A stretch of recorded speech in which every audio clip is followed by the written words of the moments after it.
नदी किनारे बसे गांव में गणेश नाम का एक आदमी रहा करता था। गणेश एक सेठ के यहाँ काम करता था, जिसके पास काफी सारे पालतू जानवर थे। वो हर रोज जानवरों को चराने के लिए नदी किनारे ले जाता था और शाम होने पर उन्हें लेकर वापस गांव लौट आता था। एक दिन की बात है, गणेश जानवरों को चराते हुए नदी किनारे पहुंच जाता है। सभी जानवर नदी किनारे लगी हरी हरी घास चर रहे थे। पेड़ के नीचे लेटे हुए गणेश को झपकी आ जाती है। तभी चढ़ते हुए एक भैंस नदी किनारे पानी पीने पहुंच जाती है। अचानक नदी के पानी में हलचल सी होने लगती है और एक गंदा सड़ा गला सा हाथ नदी से बाहर निकलता है। उस हाथ पर लगे नाखून को देखकर लग रहा था जैसे वे नाखून ना होकर किसी जंगली जानवर के शिकार को फोड़ने वाले पंजे हो। वो हाथ धीरे धीरे आकार में बड़ा होता जा रहा था। अचानक से उसने नदी में पानी पी रही भैंस को पकड़ा और खींचकर गहरे पानी में ले गया।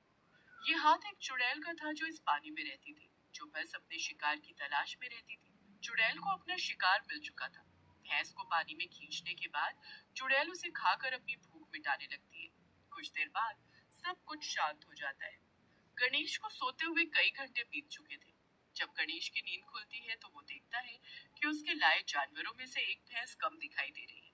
वो गायब हुई भैंस को खोजने लगता है, लेकिन उसे भैंस कहीं दिखाई नहीं पड़ती है।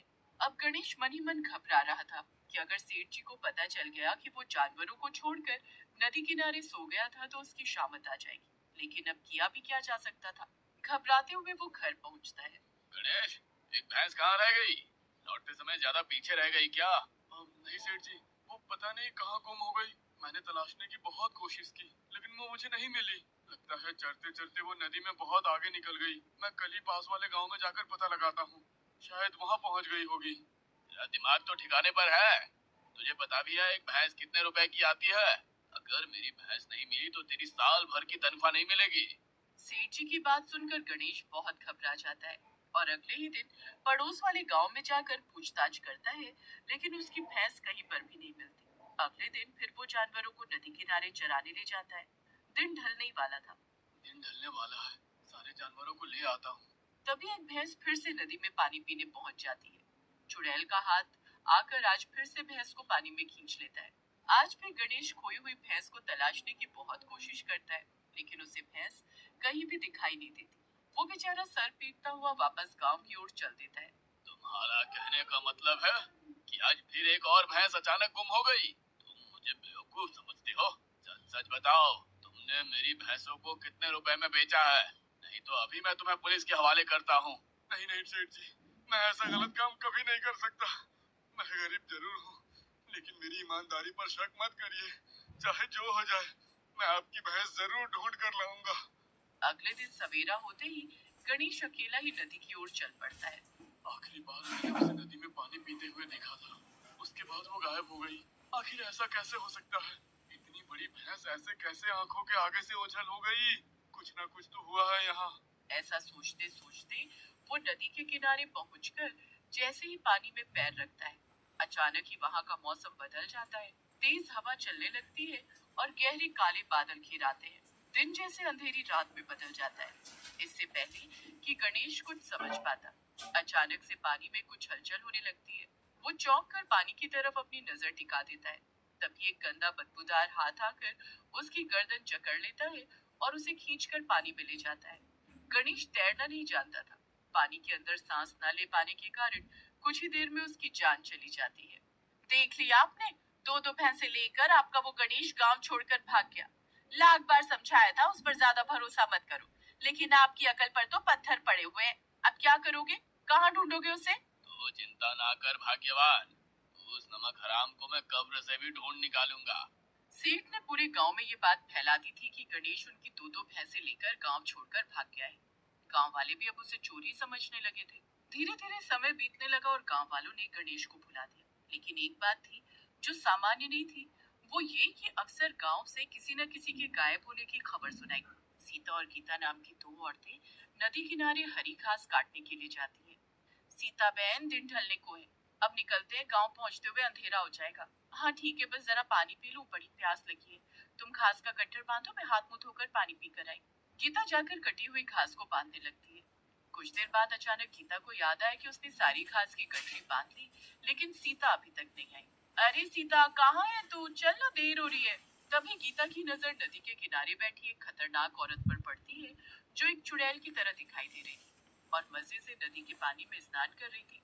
नदी में एक चुड़ैल को नहाते देख गीता का डर से बुरा हाल हो गया था, लेकिन अभी भी वो अपनी सहेली सीता के लिए बहुत चिंतित थी। तभी उसे एक पेड़ के पीछे छिपी हुई सीता दिखाई देती है, जो इशारे से गीता को जाने के लिए कह रही थी। हे भगवान, ये सीता तो बिल्कुल उस चुड़ैल के पास ही खड़ी है।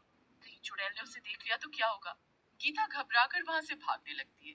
तभी उसका पैर एक पत्थर पर पड़ जाता है और वो गिर पड़ती है और उसकी चीख की आवाज चुड़ैल के कानों में पड़ जाती है।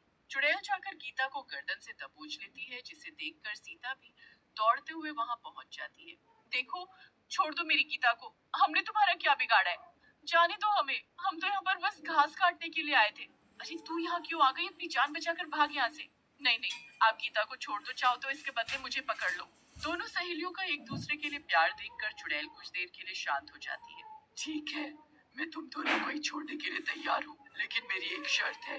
तुम्हें मेरे लिए रोज एक शिकार लेकर आना होगा, जिसे खाकर मैं अपनी भूख शांत करूंगी। और अगर तुमने ऐसा नहीं किया तो फिर तुम दोनों को बारी बारी से खाकर मैं अपनी भूख मिटा लूंगी। तुम दोनों कोई चालाकी ना कर सको, इसीलिए मैं इस सीता के शरीर में तुम्हारे साथ ही चलूंगी। सीता और गीता बहुत बुरी तरह घबरा गए थे। अपनी जान बचाने के लिए वो चुड़ैल को रोज एक बलि देने के लिए तैयार हो जाते हैं। चुड़ैल सीता के शरीर में घुस जाती है और उनके साथ गांव पहुंच जाती है। गांव पहुंचकर, ए गीता, तू अभी अपने घर जा। कल नदी पर मेरा शिकार लेकर पहुंच जाना, वरना इस सीता की खैर नहीं। अगले दिन गीता और सीता गांव में रहने वाली संगीता को बहाने से अपने साथ घास काटने के लिए ले जाती है। नदी किनारे पहुंचकर अचानक सीता के चेहरे में एक चुड़ैल का चेहरा नजर आने लग जाता है और वो संगीता को मारकर उसकी बलि ले लेती है। इतने दिनों बाद किसी इंसान की बलि लेकर मजा ही आ गया। मेरी ताकत और भी बढ़ गई है। चल अब वापस गांव चलते हैं, कल के लिए कोई शिकार भी तो तलाशना है ना। सीता और गीता एक एक करके कई गांव वालों को पहले फुसलाकर नदी के किनारे ले जाती है, जिसको चुड़ैल अपना शिकार बनाने के बाद अपनी भूख मिटाती है। एक दिन अपनी जान बचाने के लिए आखिर हम कब तक गांव के बेगुनाह लोगों की बलि उस चुड़ैल को चढ़ाते रहेंगे? इससे तो अच्छा होता कि उस दिन वो चुड़ैल हमें ही मार देती। कम से कम हमें इस पाप का हिस्सा तो ना बनना पड़ता। अब बस बहुत हो गया। मैं गांव वालों को बता दूंगी कि सीता सीता नहीं बल्कि नदी में रहने वाली चुड़ैल है, जिसने उसके शरीर पर कब्जा कर रखा है। फिर गांव वालों को जो ठीक लगेगा वो वही करेंगे। गीता गांव के मुखिया के पास जाती है और उसे गांव में हो रही मौतों के बारे में सच सच बता देती है। अब मुझे समझ में आया कि गणेश, मेरी भैंस और गांव में हो रही सारी मौतों के पीछे आखिर क्या रहस्य है। गणेश भी शायद इसी नदी वाली चुड़ैल का शिकार हो गया और हम उसे बेईमान समझकर गाली देते रहे।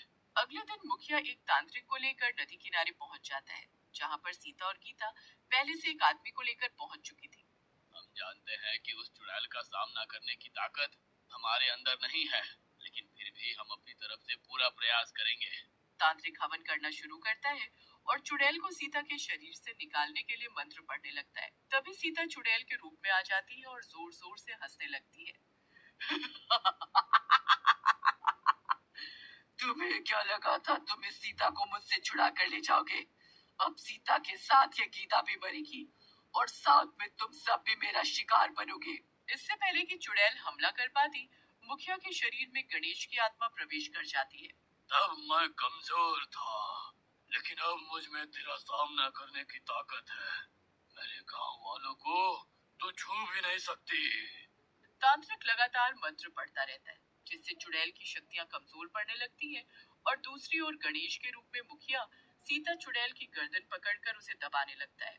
कुछ देर बाद चुड़ैल सीता का शरीर छोड़कर वहां से गायब हो जाती है और गणेश भी रोशनी का गोला बनकर नदी के पानी में समा जाता है। उस दिन के बाद नदी में चुड़ैल का प्रकोप खत्म हो गया था, क्योंकि अब वहां गणेश की आत्मा गांव वालों की रक्षा के लिए पहरा देने लगी थी।